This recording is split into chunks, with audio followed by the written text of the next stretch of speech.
What is it that we as humans find so alluring about the idea of a post-apocalyptic situation?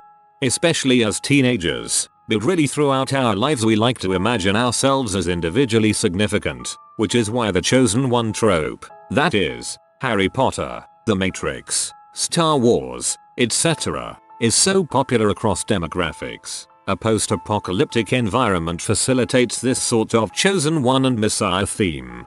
In a post-apocalyptic scenario, I imagine people would be less messiah and more very naughty boy. It could be the idea of a fresh start, everything we know starting over and giving us a chance to live differently. It could also be that modern life is so safe, in first world countries, that a part of us craves the wild and finds excitement in having to actually put in work to stay alive. Just like roller coasters and scary movies, sometimes life is too cushy that we subconsciously want to feel the danger. A zombie apocalypse is a frontier wilderness war situation where that a regular person would find themselves in, that is, not just soldiers, and where a regular person might have a reasonable chance of survival, especially for traditional slow zombies. It's a survival fantasy that we can insert ourselves into without stretching the imagination too far. I think it's the whole idea of dropping the daily responsibility and commitments you've made to society. No more going to work each day, worrying about money, etc. The thing is, it would be just as much work, if not more, to sustain yourself in that situation. Sure, you don't have to worry about money, but you'd have to worry about sourcing clean water and food. It's probably the idea that our actions will actually matter on a large scale. As it is, your average human is a speck in a crowd, one voice among millions. But post-apocalypse, with the majority of the Earth's population dead or gone, everyone's actions are going to matter. OHH, I like this answer.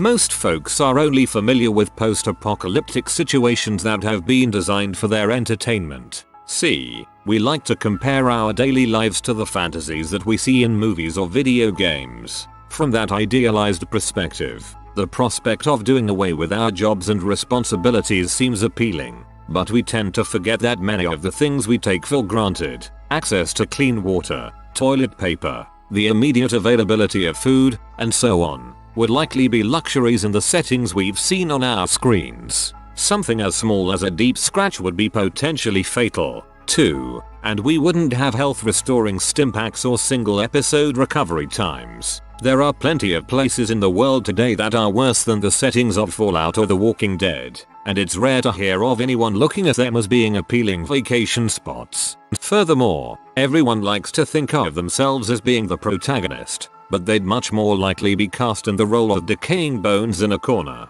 TLDR, the apocalypse is a nice place to visit when you're sitting in front of a screen. A good movie that was maybe more accurate. The Road. What a movie. It's a form of freedom. Many people probably feel suffocated by the challenges of modern life. We are animals after all, moving from a society where each member was pivotal in the survival of the group, to a colony of bacteria growing on a rock. 7 billion is a very large number. What man once was, now is a corporation, is the government. Like the human body replaces the entirety of its cells in just years, so too do our organizations replace us. Suppose it's nice to fantasize about being back on top, apex predators again. Good bot. I think we are all just really done with society, the daily grind, society's expectations. We all want to go back to being primal. Of the people who want to go back to simple ways of living, I'd bet 99.9% of them would miss the daily grind within a day. I'd think our lives today are stressful and cluttered with meaningless crap. A post-apocalyptic scenario reduces us back to our basic human instincts: survival, hunting, gathering, etc. Even though it's a stressful situation, it kind of frees us from a lot of responsibilities.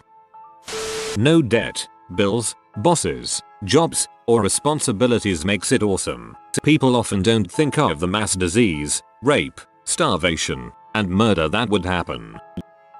Everyone expects to be the badass in the situation. Humanity is united under a common threat. We're all in this together. People can set aside their disagreements and work together to beat a common enemy. It's likely a non-human enemy, so it's more morally acceptable to hate or harm them. Even the disagreements between groups on how they handle things, people add more understanding of why we have to survive. They were traumatized, it's their way of coping, etc. Everyone is a victim, giving excitement compared to the mundane. Adrenaline is a discipline, kind of like a soft reset on the world. Sure, some groups are better off than others, but they're all knocked off a peg, but the gap between statuses is much smaller. Most actions have instantaneous consequences. You even survive or die now in a couple hours very soon. Whereas the real world, you suffer through freedom of living with society's rules and making your own. Keep in mind that I'm not saying susceptible or above it all. In fact, lot of the above sounds enticing to me, despite dying quickly due to not having my medication being produced.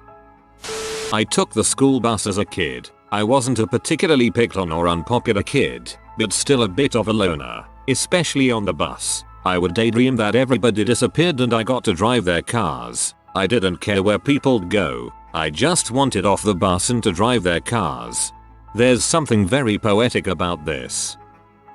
I can garden, raise and butcher animals, sew, and make things. I'm decent at old-timey medical treatments and first aid.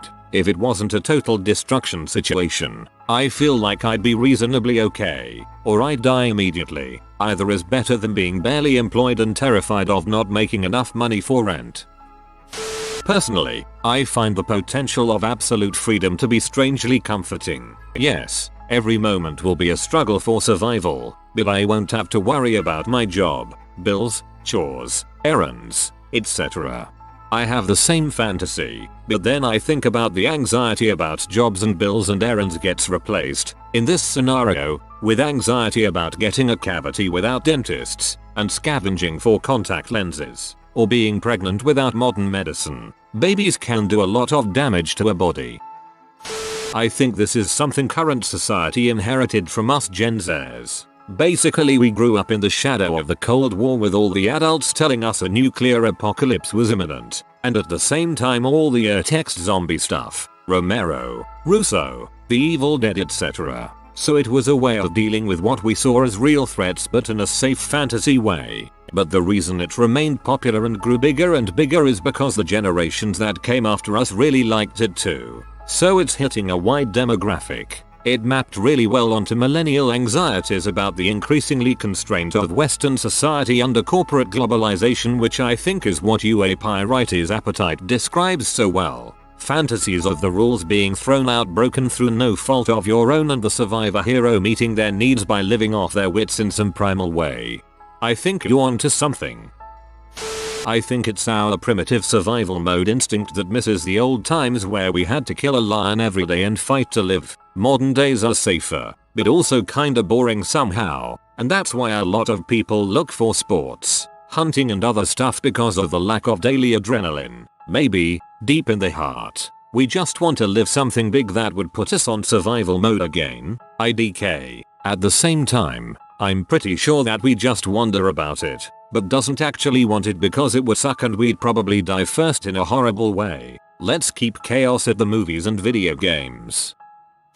I'd really want to see how long I'd last. I'd make it a decent amount of time, I think. Not to the final, repopulate the Earth group, but at least I'd make it to the sanctuary. It's a sort of freedom. The government is fallen in almost every case. At best they are a mere shadow of what they once were, and the military has a single remaining base maybe. You can do anything. Steal that. Take that. The world is a shopping mall and the price is free. Additionally, if you're one of the last people alive, guess who actually matters to the human race now? Yep, the author read the main character. It's a self-indulgent wish fulfillment, and I love it. You can do anything. Steal that. Take that. The world is a shopping mall and the price is free, except almost everything is useless now. No electricity yet, and if there are multiple survivors, everyone will fight for the scraps. Just existing on a version of Earth with like 1/100th of the current population appeals to me, even if that means I have to hunt for my own food, give up electricity and running water. 1/100th is more or less the population of Turkey, for example. I was curious. The same thing libertarians do when supporting those ideals. That they won't be the people getting devoured, killed, enslaved. It gives you time to do what you want. I think of that Twilight Zone episode with the guy and his books. All he wants to do is read. I imagine that's the allure for a lot of people. That they can finally do what they want with nobody to stop them. And the idea that of course they'd survive to get to that point because they are lucky, clever, special. I don't. As a woman, I know there would be a lot of rape, a lot of violence, a lot of death. Imagine childbirth in an apocalypse. Imagine getting a dental issue in an apocalypse. Yeah, wet dreams for people who don't really think about it. One aspect of it that I think people overlook is the assumption that there would be a strong sense of community and belonging among the groups of survivors. Most stories in those settings have really intense, committed relationships between the main characters, and I think part of it is the wish fulfillment of automatically being able to build a tight network of friends that genuinely care about you. Largely how they are portrayed in movies and whatnot. Those who wish for apocalyptic events fall into two categories, with some overlap. They rather are so self-centered that they can't see the world continuing on without them, so it must end with them. Or B, do not feel comfortable in the current stage of life and feel an apocalypse would shuffle the world order enough to suit them better than the current world. Am I the only person who would rather be dead for this? The thought of being stuck with one or a handful of people, more than likely not your choosing, for the rest of eternity sounds horrible. If the fate of civilization rests with me, sorry guys, we're going down. I think the complete breakdown of society is appealing. It's the same sort of feeling we get when the boss is out of town, or when all the cops in your city are too busy to patrol the streets because there's a wildfire burning and they're needed elsewhere. There's a sneaky little sense of freedom in these scenarios, so an apocalypse provides the ultimate version of this. With no rules and a new society you can define any way you want, you are finally free to find out who you really are. I think it's just a subconscious yearning to escape our modern consumerist society. No more society, no more bull's job, no more pointless social posturing. I think right now it's the sense of purpose that would come with it. Right now people just work jobs for money, and then use that money to buy all their needs to survive. There's just so much proxy to our basic needs that it feels like everything we do is just somewhat of an act, and that nothing really matters except for what we choose. That's encouraging in some ways, but also a little frustrating to know in the back of our minds. In an apocalypse situation we reconnect with all of that stuff. Our day-to-day actions have purpose and drive because it's the fight for survival, and is about as close as we get to an objective purpose of man. It also connects you to a group. You're no longer a person whose life or death doesn't matter in such a huge population, where having a child is just a burden on our species rather than an improvement. In an apocalypse situation you aren't just one of many consuming faces taking precious resources. You're part of the survivors, the last of mankind. You not only have a purpose for yourself, you have a purpose for your species. People freaking love being a part of a gore-up, especially when it allows them to connect themselves to the achievements of the entirety mankind, which would be an easy connection to make as one of the last people alive. To be clear, I am not one who idolizes the apocalypse. I just recognize the feelings.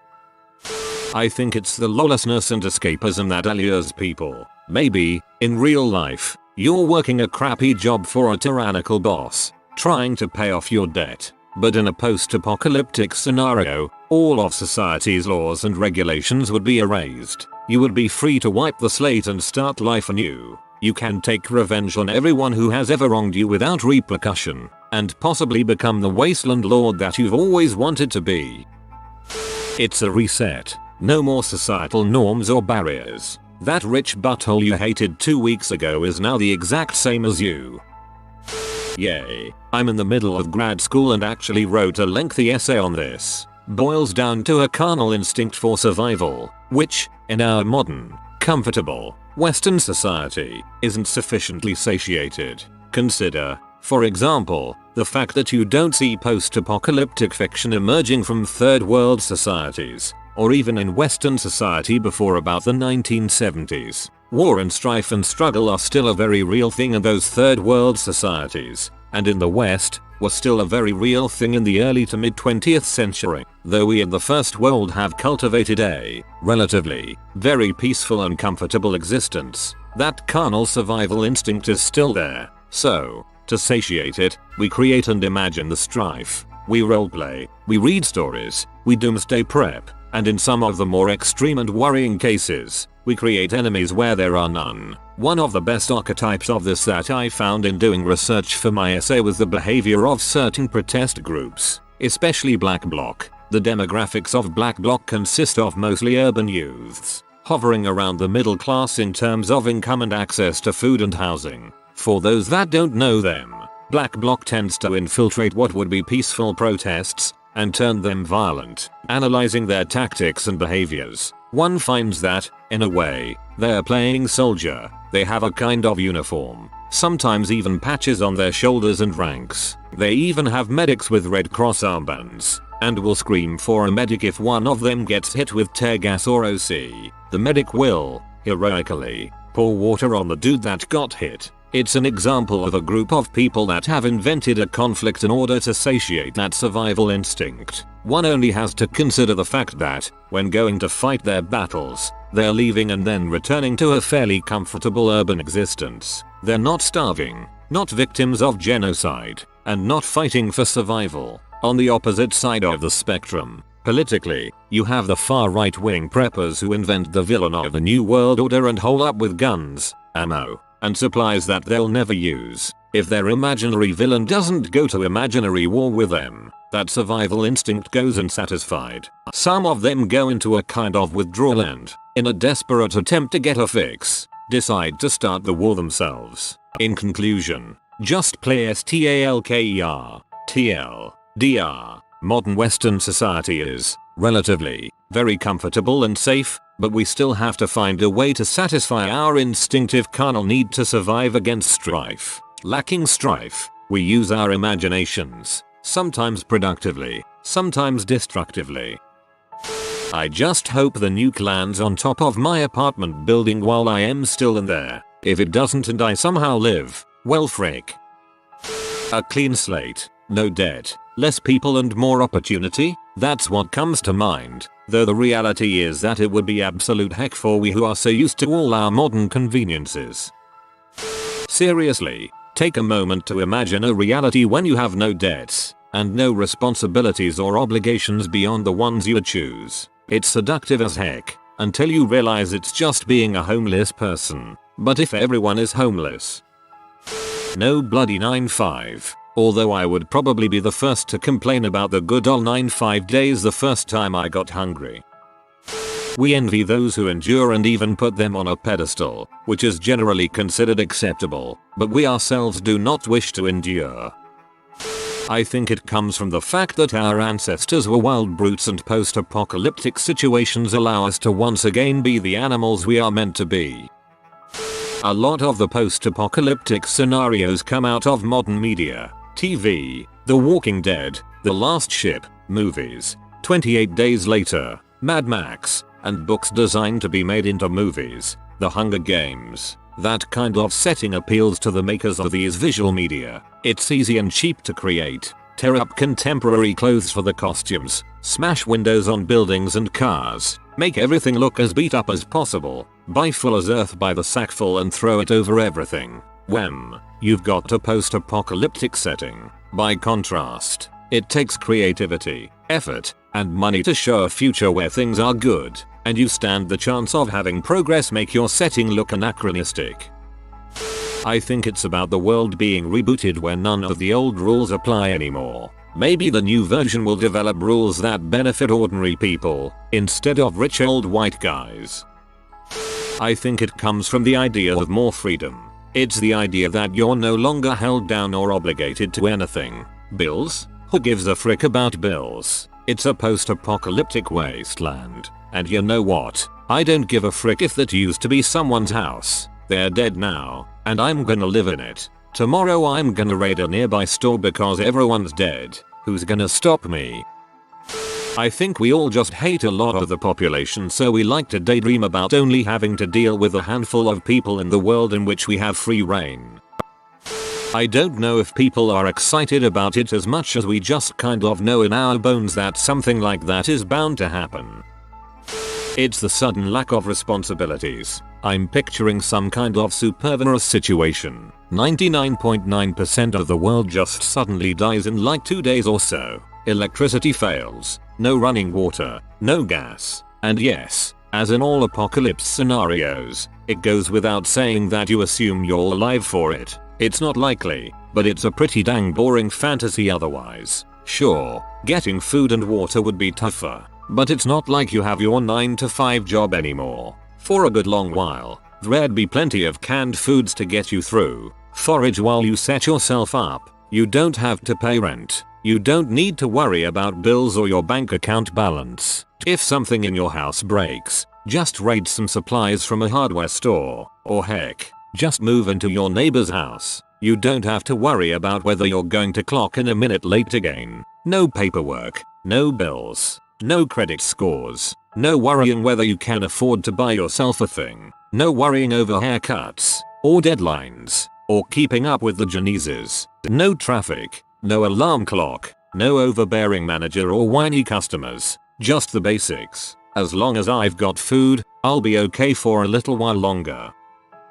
I'm a doctor. I own guns. I have survival gear. I'm on all my buddies' zombie post-apocalyptic survival squad. What they don't know and I do know is, I'd be dead in the first wave. My city is almost certainly targeted by a nuclear warhead. Being in a city means some sort of invasion bulls puts the city on its list. An EMP would probably lead to chaos and I have no easy way of escaping my neighbors. There isn't much in the way of high ground, so most catastrophic natural disasters would frick me, but this one is less likely than those poor coastal people who always seem to die immediately in post-apocalyptic environment apocalypses. There's a big tech university nearby, so I'm sure some Cyberdyne-style organization would make my city one of their bases and turn me into protein solution for their robots or something. Realistically, if aliens can get to our planet, chances are we lost the war before it started. An Independence Day style wiping out of population centers to make it easy to clean up the aftermath seems like a really reasonable alien invasion tactic. But the cherry on this crap pie is everyone's favorite apocalyptic scenario are zombies. I'm a doctor. I'd be in the hospital and someone would wheel in their zombified kid and I'd be the guy that leans over and gets bitten in the neck. I don't kid myself anymore, I'd be dead in the first wave. For me, I have always had this fantasy since I was old enough to know what an apocalyptic scenario would actually entail. I see it as the start of a real-life RPG where you're not really sure what game you're playing now, but the skills you'll have to learn and master are now relevant to your survival and the survival of the human species. The fantasy gives my life more meaning on its own, and taps into my primal hunter-gatherer ancestral DNA. None of this daily grind BS. Pure and simple. I did a lot of thinking about this as a sci-fi fan around when the zombie apocalypse craze hit all those years ago. Sort of felt like I had to, given that I had been talking a big game about liking apocalyptic fiction, but then didn't really seem on board just when it appeared to have hit the big time. This is all guessing, but I think a lot of folks really like the idea of just plain fewer people. It sounds obvious and dumb, but you just matter more when there aren't 7 other billions of you. The amount of modern mainstream fiction that ends with some version of an Adam and Eve striking out to begin the repopulation of the wild earth, despite the genetic problems with this, is my indicator that for most folks, it's not about actually wanting to engage with what a post-apocalyptic society could look like. It's wanting to engage with what no society would look like, or at least one that's mad long on violence and personal freedom and short on authority figures. A whole world to explore, without a stable, established group of people who got there first expecting good behavior everywhere you go. Or, there is, but the group interactions are reduced to caveman level interactions. Combat, barter, avoid. Nothing important in zombie media is boring, complicated or crushingly inevitable, like the stock market. Most important things are handheld and obvious, like a vial of the virus. It's simple. It's nice. My personal answer? I go to apocalyptic stuff for catharsis from my horror at how unjust modernity can be. Every time I see something I consider just flat insane, yachts getting built in cities with starvation, and everyone's treating it like it's normal, I get pretty stressed. My disease is vague, so something as equally vague as civilization has to come crashing down to satisfy it. A particular villain would be no good. A good old-fashioned apocalypse story is a twofer. I get to watch the house of cards I feel constant reservations and resentments about come tumbling down, and I often get to see the author present some interesting alternative. The idea of starting fresh, and all the annoying things in society that make you feel small and incapable of controlling your destiny disappearing. At the same time, there's often this idea of suddenly discovering skills you never knew you had and becoming a success in this new world. Of course, nobody focuses on how horrible a world without AC would be, or working indoor plumbing. If you are new to the channel, you can subscribe. I publish new videos every day. Until then, check another video.